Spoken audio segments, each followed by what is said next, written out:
Баршаңызға қайырлы күн қыздар. Бүгін сіздерге каналымызда осындай көтеріліп және 10 минуттың ішінде дайын болатын оладьиді жасайтын боламыз, және біз бұны ұнсыз жасайтын боламыз.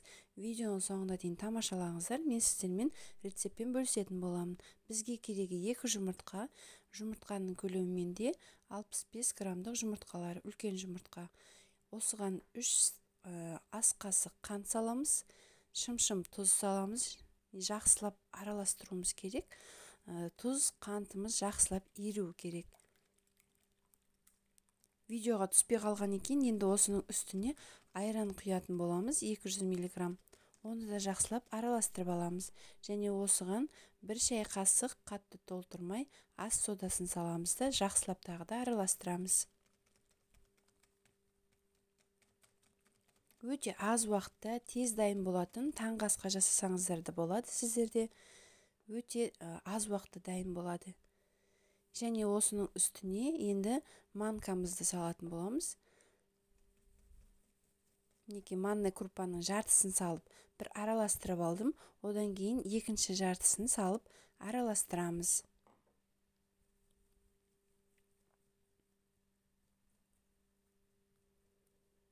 Жақсылап толықтай араластырғаннан кейін 5 немесе 10 минуттай бетін жауып қоя тұрамыз. Массамыз кішкене қоюлану керек.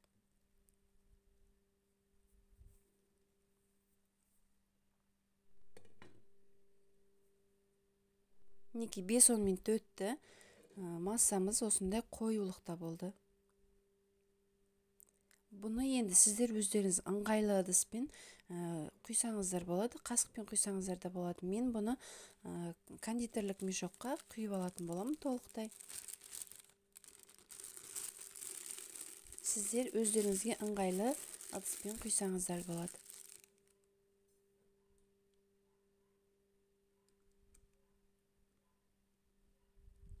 Құрметті көрермен, менің каналыма тіркелмеген болсаңыз, тіркеліп, каналымның дамуына үлес қосып, лайктарыңызды, комментарийларыңызды баса кетіңіздер. Және де осы видеоларымды басқа да әлеуметтік желілер арқылы бөліссеңіздер болады.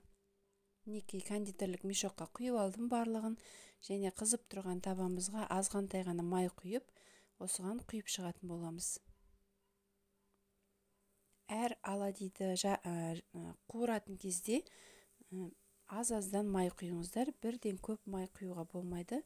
Майды өзіне сіңіріп алады көп мөлшерде.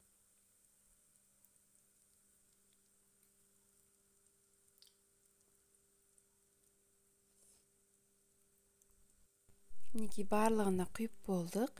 Оттың астын орташа қоясыздар. Қатты қойсаңыздар, ол асты күйіп, ортасы толық піспей қалады. Сондықтан орташа отта пісіреміз. Асты қызарғаннан кейін екінші бетіне аударамыз.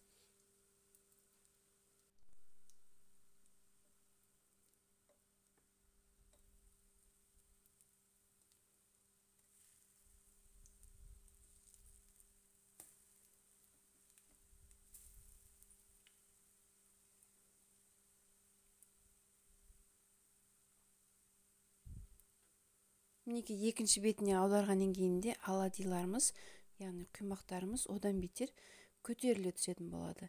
Мінекей екінші беті піскеннен кейін қағаз сүлгіге осылай түсіріп аламын, артық майларын сорғытып алу үшін. Келесінде де осындай азғантай май құйып, қалған қамырларымызды да дәл солай етіп пісіріп аламыз. Небәрі 10-15 минуттың ішінде осындай таңғы асымыз дайын болады. Сіздерде осы дәл мен көрсеткен рецептпен жасап көріңіздер. Сіздерге де ұнайды деген сенімдемін. Мінекей біздің оладьиларымыз дайын. Сіздер қалаған вареньемен, қаймақпен жесеңіздер болады, қалаған заттарыңызбен. Мінекей сіздерге ортасын бөліп көрсетемін. Жоп-жұмсақ, ортасы толықтай піскен, және осындай көтеріліп, қалың болып көтеріліп піседі. Сіздермен болған Жұлдыз, сау болыңыздар.